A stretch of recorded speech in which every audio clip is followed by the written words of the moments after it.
L'albinisme est souvent mal compris dans de nombreuses communautés, ce qui entraîne la stigmatisation, la discrimination et même les violences.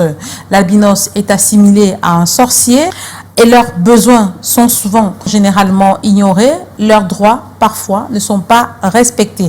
Mesdames, Messieurs, bonsoir et bienvenue à ce nouveau numéro de Check-up, votre magazine de la santé, qui ce soir, vous l'avez constaté, s'intéresse à l'albinisme, notamment comment briser les tabous et les barrières qui entravent la bonne santé et l'épanouissement de la personne albinos.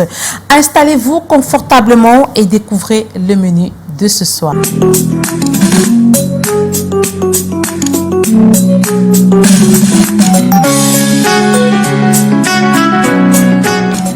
Au sommaire de Check-up cette semaine, tout savoir sur l'albinisme.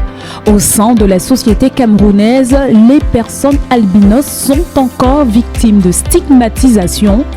Comment briser les barrières et surtout améliorer la prise en charge médicale des personnes albinos? Le médecin généraliste Dr Jean Junior Eyengoa apporte des éléments d'éclairage.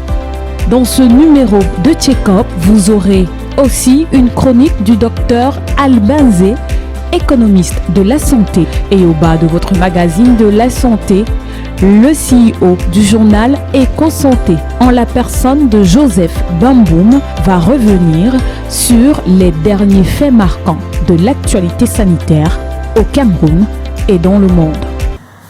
Bonsoir une fois de plus et bienvenue à vous qui nous rejoignez. Débutons avec l'actu de la semaine.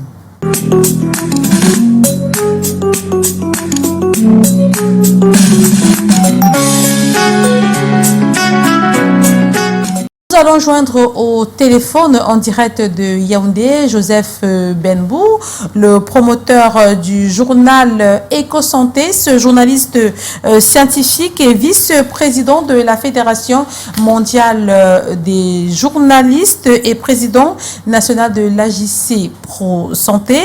Joseph, bonsoir. Bonsoir Mireille, bonsoir à tous les téléspectateurs de Canal 2 International et bonsoir plus particulièrement aux téléspectateurs de l'émission Check-up. Quelques faits ont retenu votre attention cette semaine dans le cadre de l'actualité sanitaire et vous les partagez avec nos téléspectateurs. L'actualité sanitaire dans le pays est principalement marquée par la disparition du corps d'Honorine Ngono Aïna, veuve Eyebe, une dame âgée de 86 ans, qui a donc été admise à la morgue de l'hôpital central de Yaoundé le 30 novembre 2024 et sa levée de corps était donc prévue effectivement ce 1er février 2025. Malheureusement, une fois que la famille s'est rendue sur place, le corps n'a pas été retrouvé sur les lieux. Le directeur, professeur Fouda, a instruit la fouille systématique de la mort. Malheureusement, malgré la fouille, le corps n'a pas été retrouvé. Certains ont annoncé quelques heures plus tard une thèse selon laquelle le corps avait été confondu, identifié en pays Bassa. Une thèse malheureusement qui s'est dévoilée infructueuse.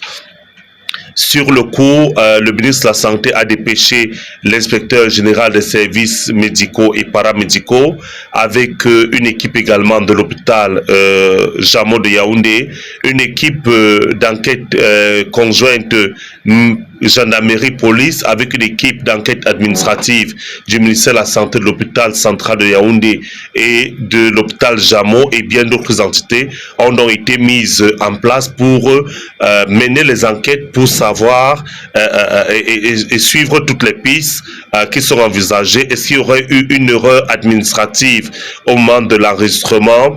Est-ce qu'un transfert de corps vers une autre morgue se serait produit? Ou encore, est-ce que quelqu'un serait venu tout simplement enlever le corps? Mais un autre élément quand même, pas des moindres, c'est que malgré cela, la famille a donc décidé le week-end dernier de maintenir les obsèques. Il y a donc eu les obsèques qui se sont déroulées dans son village natal. Mais l'autre fait qui nous est parvenu quand même pendant que nous investiguons sur ce sujet, c'est que Madame Honorine Gono Ayina, veuve Eyebe, avait indiqué d'après les instructions familiales qu'elle ne voulait pas que son corps soit gardé à la morgue. Seulement que le corps a été gardé. Est-ce qu'il y aurait également un caractère mystérieux sur la disparition de ce corps? Tout compte fait, l'enquête se poursuit et on espère effectivement que la vérité jaillira et on saura ce qui s'est réellement passé. L'autre élément qu'on peut préciser, c'est que le directeur de l'hôpital central de Yaoundé indique que depuis 13 ans qu'il est en service dans cet hôpital, jamais il n'avait enregistré la disparition d'un corps. Un autre fait qui s'est déroulé le 30 janvier, c'était dans le lancement du budget du ministère de la Santé publique, lequel le budget s'élève à 297 milliards 199 millions, enregistrant une hausse de 39,5 milliards, soit plus de 15,3% par rapport à l'exercice budgétaire 2024. Les grands projets d'investissement du gouvernement pour l'année 2025 dans le domaine de la santé publique s'élèvent à 71,7 milliards de francs CFA. Tandis que ces projets incluent l'adaptation et l'optimisation de l'offre de prévention, de dépistage précoce des incapacités, de réadaptation fonctionnelle des hommes et des femmes vivant avec un handicap, estimant 9,4 milliards, le renforcement de l'offre en infrastructure des formations sanitaires qui s'estime de première et deuxième catégorie à 13,56 milliards de francs CFA, la création, équipement et gestion, entretien des centres de santé intégrés à intérêt communal, conformément à la carte sanitaire de 8,5 milliards, mais il faut également parler de la distribution des moustiquaires imprégnés Milda à 5,76%. Il y a également donc la création, la gestion des formations sanitaires dans certaines régions estimées à 5 milliards. Donc voilà de façon globale ce que nous pouvons dire. Alors, de façon concrète, on espère effectivement qu'avec ce budget, on verra donc des réalisations et un impact palpable au niveau de l'image des formations sanitaires, au niveau de l'offre de soins, la qualité d'accueil, la qualité de vie des populations, la qualité de vie du personnel de santé, mais bien évidemment que par exemple le programme de la couverture santé universelle phase 1 va s'améliorer. Donc voilà ce qui fait l'actualité Mireille Flore dans le paysage sanitaire au Cameroun. On a préféré se limiter au Cameroun cette semaine. Dans les prochaines éditions, nous reviendrons sur l'actualité internationale avec la 136e Conseil exécutif de l'OMS qui se tient en ce moment à Genève. Bonne soirée. Merci Joseph Bemboun pour toutes ces informations. Nous vous retrouvons la semaine prochaine. Et juste à votre suite, parlons de cette campagne gratuite qui se prépare. Elle aura lieu du 10 au 12 février 2025 dans la ville de Douala. Il sera question pour des chirurgiens camerounais et étrangers d'effectuer des chirurgies reconstructives plastiques et réparatrice. À présent, recevons notre invité de ce soir. Il est déjà sur ce plateau. Il s'agit du docteur Jean Junior Eyingwa. Docteur, bonsoir. Bonsoir Mireille. Et bienvenue sur le plateau de Check-up. Merci, merci, merci.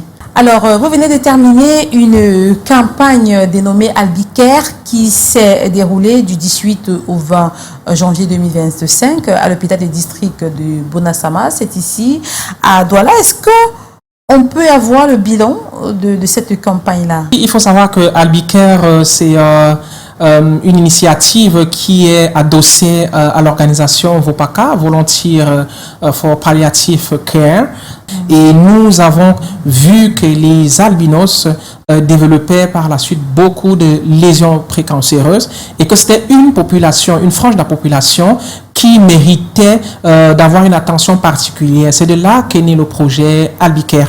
Et ça fait depuis plus de 3 ans que... Oui, nous sommes à la 4e édition. Voilà, oui, nous sommes à la 4e édition que Albicare arpente les sillages de nos communautés pour apporter les soins aux personnes albinos. Alors, il s'est agi de quoi pendant ces 3 jours-là? D'accord. Depuis plus de 3 ans qu'aujourd'hui, ces 3 jours-là sont particulièrement dédiés à la personne albinos. Nous faisons donc de la sensibilisation médicale, parler des problèmes de santé des albinos, que ce soit de façon intrinsèque ou extrinsèque, ainsi que le regard que la communauté a envers l'albinos. Il s'agit aussi d'avoir des talks de motivation avec des albinos qui ont réussi dans leur domaine respectif et afin qu'ils puissent donc inspirer les plus jeunes qui sont là, qui parfois ont des difficultés à s'associer dans la communauté. Il s'agit également de faire des consultations gratuites, évidemment que soutenues par des bailleurs de fonds, des volontaires en communauté qui veulent contribuer, et aussi de faire des chirurgies qui vont pouvoir aider et restaurer la santé pour ces personnes albinos. Alors, vous parlez de chirurgie, vous en avez effectué combien au cours de cette édition? Au cours de cette édition, on a vu à peu près plus de 200 participants, mais il faut savoir qu'en communauté, on a beaucoup plus d'albinos qu'on en pense. D'accord, il y a des campagnes où on en avait 500 et on a eu plus de 200 participants. 500 albinos dans la ville de Douala? Oui. Peut-être on ne sait pas si c'est dans la ville de Douala parce que... Non, dans cette ville, on a plus d'albinos. Il faut savoir que l'albinisme, en plus d'avoir un côté génotypique lié au gène du papa et de la maman, il y a aussi l'environnement qui peut à un moment donné favoriser une mutation des gènes et conduire à l'albinisme. Donc en présentiel, on avait plus de 200 personnes, on a effectué plus de 180 consultations et on a pratiqué une vingtaine de chirurgies. D'accord. Alors, nous savons que l'albinisme reste encore mal compris aujourd'hui en 2025 au Cameroun et bien entendu dans plusieurs autres pays africains et étrangers.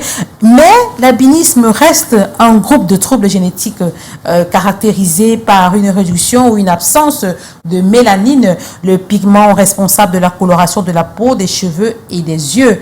Et il faut dire que l'albinisme est causé par une mutation des gènes, vous l'avez dit, impliquée dans la biosynthèse de la mélanine. Alors, dites-nous, quels sont les différents types d'albinisme que vous rencontrez au quotidien chez ces albinos-là? D'accord. Avant de répondre à cette question, Mireille, s'il vous plaît, permettez-moi de revenir sur un élément que j'ai manqué. C'est qu'au cours de cette campagne, il y a eu des consultations en dermatologie, en pédiatrie, des consultations ORL aussi des médecins généralistes chez les personnes albinos. Chez les personnes albinos. Donc, s'il y a des albinos qui nous suivent aujourd'hui, abonnez-vous à la page Vopaka, suivez les activités et rejoignez une communauté qui va motiver au quotidien. Maintenant, relativement à la question que vous avez posée par rapport au type d'albinisme au quotidien, évidemment, l'albinos c'est une mutation, un groupe de troubles génétiques qui va donc impacter sur la coloration de la peau, les yeux et des cheveux aussi, d'accord? Et là, on a principalement 2 grands groupes. On a l'albinisme qui est lié à la peau, d'accord? Celle qu'on connaît le plus. On a aussi la forme oculaire, évidemment. On a des sous-types qui sont aussi disséminés à l'intérieur. D'accord. Donc, on a 2 types d'albinisme, c'est ça? Les albinismes... Oculo-cutané et l'albinisme cutané, d'accord? Et on a l'albinisme oculaire. Bon, expliquez ça terre à terre à nos téléspectateurs. Voilà. Alors, l'albinisme cutané. Dans la forme cutanée, évidemment, c'est cette personne qu'on voit en communauté, on appelle Ngengiru. Voilà. Elle n'a pas la peau noire comme la mienne. Et la forme oculaire, on a généralement des yeux qui peuvent être de coloration bleue, moins bleu foncé, etc. Mais elle a une peau noire. Donc, ça veut dire qu'on peut être albinos en ayant une peau noire, mais les yeux albinos. Des yeux. Bon, oui, c'est possible. C'est ça le possible. Oui, c'est possible. c'est possible. Il faut savoir aussi qu'il y a le degré de pigmentation qui va compter. Donc, on peut parler d'albinisme de la forme sévère et la forme qui est moins sévère. Et il faut donc noter que dans la forme oculaire, on a un développement de la rétine. La rétine, c'est cette partie de l'œil qui nous permet de voir, de pouvoir mieux appréhender les objets. Chez eux, il y a une mauvaise formation de cette partie-là, ce qui va entraîner les troubles de la vue. Et c'est l'occasion pour moi d'interpeller les enseignants, que ce soit de l'école primaire, à l'université, de pouvoir généralement mettre les élèves albinos en première position, oui, parce qu'on a des enseignants parfois qui disent non, vous n'êtes pas des personnes spéciales, donc restez au fond de la salle. Et parfois, beaucoup, bien qu'étant intelligents, n'arrivent pas à performer très bien à l'école. Alors, et je suppose, docteur Eyengwa, que vous rencontrez au quotidien, vous êtes en contact permanent avec ces personnes-là, ces albinos-là, et forcément, ils vous racontent tout leur déboire, que ce soit sur le plan de la santé, que ce soit dans la société, et généralement, qu'est-ce qui revient le plus souvent? Parlant de ça, je vais vous raconter une petite histoire, celle qui m'a le plus touchée. C'est une dame qui s'est mariée. Elle, par contre, elle avait de la peau noire. Son mari aussi avait de la peau noire. Elle s'est mariée donc à un monsieur. Et après avoir cherché pendant plus de 4 ans un enfant, finalement, elle a eu la grâce de tomber enceinte et l'enfant est sorti albinos. Et la famille a dû commencer à parler, à dire non, on n'a jamais eu ça dans notre famille, etc. Et on est allé jusqu'à faire même un test d'ADN, mais qui a prouvé que c'était son enfant. Malheureusement, le mariage s'est terminé, la dame a dû partir parce qu'elle ne pouvait plus supporter la pression, l'absence de son mari. Et cette dame-là, elle a dû aujourd'hui se réfugier en communauté, rentrer chez elle et essayer de prendre soin de son enfant. C'est l'occasion de dire aux parents, lorsque vous avez un enfant albinos, il faut savoir que c'est un gène autosomique récessif. Donc, les deux parents, pour qu'on ait un albinos, ça veut dire que si on a un albinos, les deux parents ont ce gène-là. Ça veut dire que le papa et la maman ont donné ce gène-là à l'enfant et c'est pour ça qu'on a un enfant albinos. Et c'est une histoire qui m'a beaucoup touchée parce qu'on était en consultation et s'est mise à pleurer et vraiment c'est l'occasion d'interpeller toute la communauté parce que la santé, c'est pas une question juste des personnes qui ont fait des études sur le plan médical, mais c'est aussi une question de tout le monde. Tout le monde est un ambassadeur de la santé. D'accord. Et hormis ce cas, là est-ce que vous avez eu d'autres expériences, d'autres personnes albinos qui sont venues vous raconter ce qu'elles vivent au quotidien? Oui. Évidemment, oui, il y a des stigmatisations, des insultes, des personnes qui font. Il y a même on a eu des histoires de crimes rituels avec des albinos. Dans nos communautés, il y a des choses qui se disent comme quoi les cheveux des albinos sont importants, ça donne la richesse, ça donne ceci. Donc, ça fait que tout ça, parfois, certains ont peur d'aller en communauté. Certains albinos vont préférer vivre recroquevillés dans leur espace parce qu'ils auront peur d'être accostés. Je peux vous raconter, il y a d'autres qui vont vous dire, moi, à plus de 20 heures, je ne suis plus à l'extérieur de la maison parce que j'ai peur d'être kidnappé, j'ai peur d'avoir ceci. Donc, il y a des histoires comme ça qu'on vient en consultation. Et nous, à notre niveau, on peut essayer d'apporter du réconfort. Il faut aussi noter qu'il y aura une grosse altération de la santé mentale de ces personnes-là. En plus du fait qu'elles seront victimes des stigmatisations, que ce soit sur le plan professionnel et sur tous les plans, en fait. Donc, il est important aujourd'hui qu'ensemble, nous essayons de bâtir des politiques fortes qui protègent ces personnes-là et qui les considèrent dans nos communautés. Merci. Alors, docteur Eyengwa, nous avons rencontré une personne albinos qui a accepté de témoigner, de partager avec nos téléspectateurs son ressenti, son vécu, comment elle vit en tant qu'albinos dans la société camerounaise. Je vous propose de l'écouter.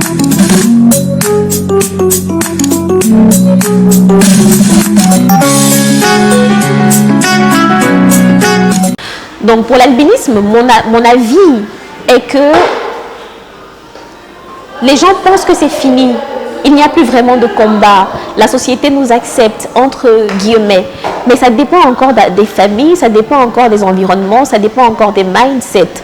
C'est une différence très notoire dans notre contexte et qui m'a valu quelques petites j'ai pas vraiment envie de dire stigmatisation parce que je ne crois pas que c'était vraiment cela pour moi, même si ça a des effets stigmatisants. À l'école, par exemple, on a des camarades qui allaient m'appeler Nguenguerou, la Blanche, en fait tout sauf mon prénom quand même, mais qui m'aimaient bien, qui aimaient se rapprocher de moi, qui aimaient me toucher, savoir si ma peau est comme la leur. D'ailleurs, à la maison, je ramenais beaucoup d'enfants à la maison parce que enfin, ils me suivaient. Quand on était sur le même chemin et qu'ils habitaient pas loin de chez moi, ils venaient jusqu'à la maison. Ma mère se retrouvait à avoir des plats supplémentaires à faire parce que ça suffisait pas pour tout le monde. Aussi, je vais dire que les années académiques ont été quasiment pareilles. Hein. Moi, j'ai fait l'université de Douala. On doit reconnaître qu'il y avait quelques individus qui étaient quasiment méchants en ayant l'intention de faire une injure. Mais je compte personnellement le nombre de personnes qui ont fait ça. Je dois reconnaître que la famille a été très aimante. Ça ne m'a pas permis de me rendre compte qu'il y avait vraiment de la différence. On m'a fouetté comme tout le monde. C'est aussi, une différence notoire liée à mon albinisme qui affecte aussi les yeux. C'est que je suis malvoyante et ça m'a valu de presque toujours m'asseoir au premier banc. Même si le premier banc en soi, ce n'est pas une solution parce que au premier banc, on ne voit toujours pas. Il faut se lever, toucher le tableau du doigt et tout. Voilà. C'est difficile pour un Camerounais moyen de pouvoir se prendre en charge correctement parce qu'une crème solaire, par exemple, qui n'aura que 40 ml, va coûter entre 13 et 22 000 francs CFA de ce que j'ai vu en pharmacie. Et ça ne fait pas 2 semaines si vous appliquez correctement. Vous voyez un peu, donc, c'est un peu ça les difficultés. Mais d'un point de vue social en général, non. L'albinisme ne m'a pas empêché de faire quoi que ce soit d'ailleurs. J'ai fait mon cursus, j'ai eu mon baccalauréat, j'ai eu ma licence, j'ai eu j'ai fait mes années de master et je suis aujourd'hui comédienne voix off. Je vis de ma passion principale, de ce qui a fait ma passion depuis que je connais les métiers de la communication et je m'en sors plutôt bien. Je ne vois pas en quoi l'albinisme pose un problème. J'ai pensé à un moment de ma vie que j'ai été quelque peu mise au second plan à cause de mon albinisme, mais c'était tout autre chose avec du recul quand je regarde, c'était vraiment tout autre chose. Je pense que être albinos, c'est quand même une bénédiction pour moi parce que je n'ai pas besoin de faire beaucoup d'efforts pour être remarquable. Dès que je fais quelque chose de brillant et que je suis tout de suite remarquable, je suis reconnue. La personne albinos ne sait pas toujours comment prendre soin d'elle. Elle ne sait même pas tous les concepts qui sont liés à son état de santé. Elle ne sait pas quel est l'impact que peuvent avoir les rayons solaires sur sa peau.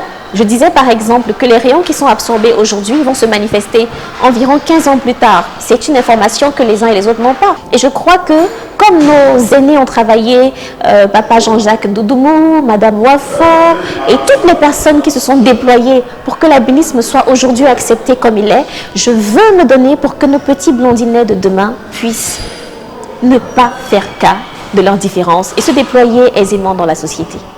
Retour sur ce plateau après ce témoignage assez émouvant, mais c'est quand même la preuve, docteur Eyengwa, que être albinos ne veut pas dire qu'on est diminué de ses facultés mentales ou qu'on est diminué physiquement.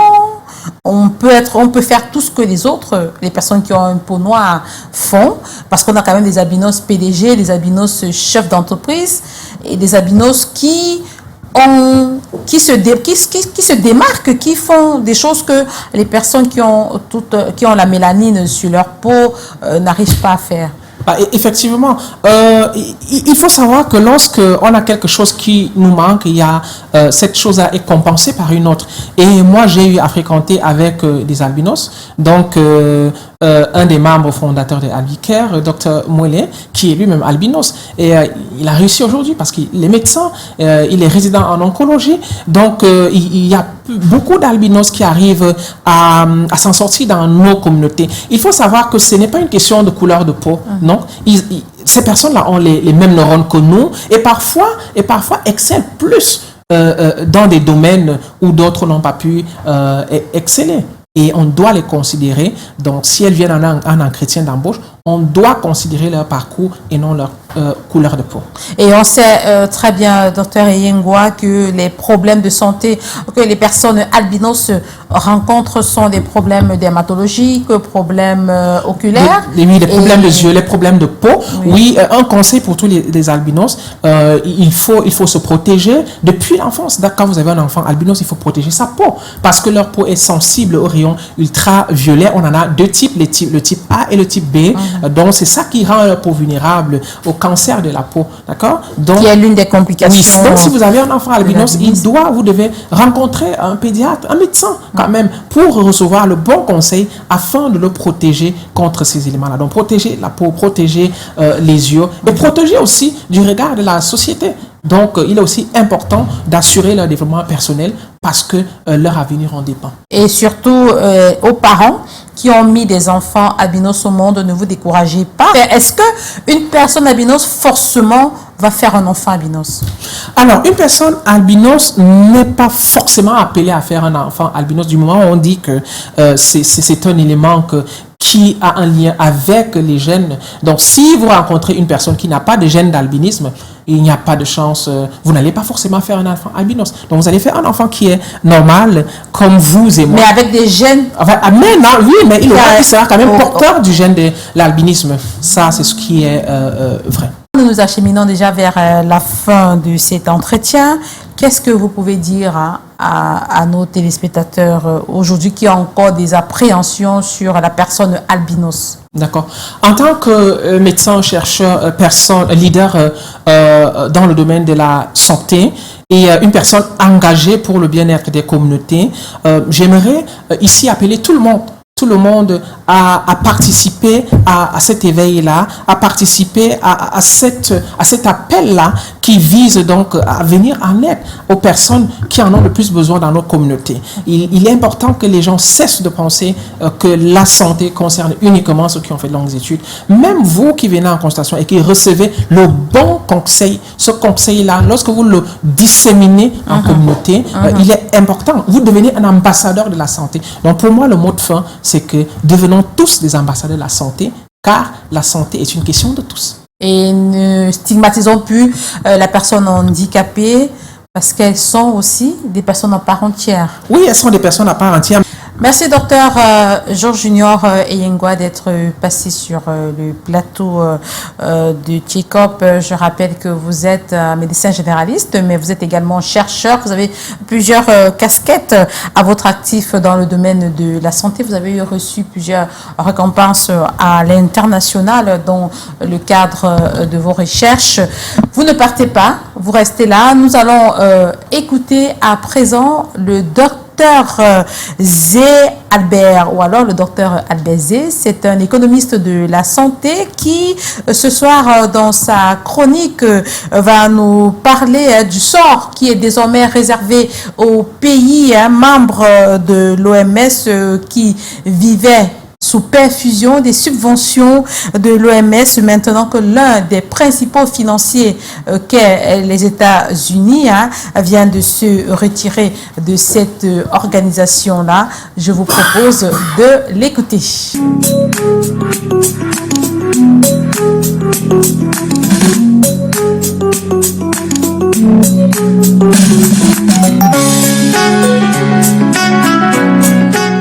Bonsoir Mireille Flo, bonsoir à tous les téléspectateurs de Tchekop et de Canada International. Depuis quelques jours, nous avons appris que le président Donald Trump a décidé de retirer les États-Unis de l'Organisation mondiale de la santé. Alors la principale question qu'on se pose, c'est comment et où alors, que va devenir la santé au niveau mondial, surtout des pays pauvres et en développement qui vivent des subventions, sachant que les États-Unis constituaient jusque-là l'une des plus grandes sources de financement de ces subventions et de ces organisations, de cette organisation internationale qui est l'OMS. Alors, déjà, avant d'aborder le vif du sujet, il faut déjà qu'on comprenne un peu qu'est-ce qui a motivé un peu cette décision du président Trump. Nous pouvons revenir directement à la période Covid pour essayer de comprendre, où nous avons donc vu un président des États-Unis qui avait critiqué abondamment la gestion de la crise par l'Organisation mondiale de la santé, en estimant que la crise a été effectivement mal gérée par l'organisation qui était censée protéger la santé des populations à travers le monde. Le président Trump avait été justement donc très dur en termes de critiques et avait à partir de ce moment proposé déjà cette décision de retirer les États-Unis de cette organisation. Mais aussi, à côté de cela, on peut également relever quelques autres manquements qui peuvent motiver une telle décision, notamment les pertes justement en termes de gestion des financements qui sont alloués aux pays en développement et aux pays pauvres en termes de subventions pour lutter contre certaines maladies. Nous avons par exemple eu le cas du Cameroun à travers la question du Fonds mondial qui demandait il y a de cela quelques mois au Cameroun de justifier un certain nombre de fonds qui avaient été alloués, sinon ils devraient les rembourser. Il y a plusieurs autres exemples comme cela qui motivent en quelque sorte cette décision du président Trump. Alors, quel sera l'impact au niveau de la santé? Bien évidemment qu'on peut le dire ici là qu'il y aura des externalités négatives et des externalités positives. Alors, commençons par les externalités négatives. Ce qu'il faut déjà premièrement comprendre ici, c'est que cette décision va engager une baisse des subventions au niveau international. Cette baisse de subventions également va engager effectivement une perturbation dans la fourniture de certains produits de santé, notamment dans le cadre, par exemple, du VIH-Sida, où les débats ont justement déjà commencé. Mais aussi, il y a une externalité négative qui ne pourra pas aussi épargner les États-Unis, c'est-à-dire que vous aurez effectivement donc des États-Unis qui se retirent, mais qui en fait vont voir leur industrie pharmaceutique prendre un coup, parce qu'il faut le dire, ces subventions également permettaient de faire tourner l'industrie pharmaceutique américaine et qui effectivement n'aura plus l'exclusivité sur un certain nombre de choses sur le marché pharmaceutique, et également les États-Unis qui vont aussi perdre en termes d'influence. Mais également on peut noter ici qu'il y a effectivement aussi des externalités positives, parce que cette décision vient notamment donc donner la possibilité aux pays qui ont des dirigeants conscients de pouvoir bâtir effectivement leur système de santé, de bâtir des systèmes de santé responsables qui effectivement vont apporter des solutions locales aux problèmes de santé de leur pays. Donc aujourd'hui, il est question effectivement de prendre positivement cette décision des États-Unis afin effectivement de penser de la construction des véritables systèmes de santé africains, et que effectivement nous puissions devenir responsables et indépendants dans le cadre de la gestion de la santé dans nos pays. Sur ce, je vous remercie de m'avoir une fois de plus écouté ce soir. Merci Dr Albezé pour cette chronique. Nous vous retrouvons la semaine prochaine.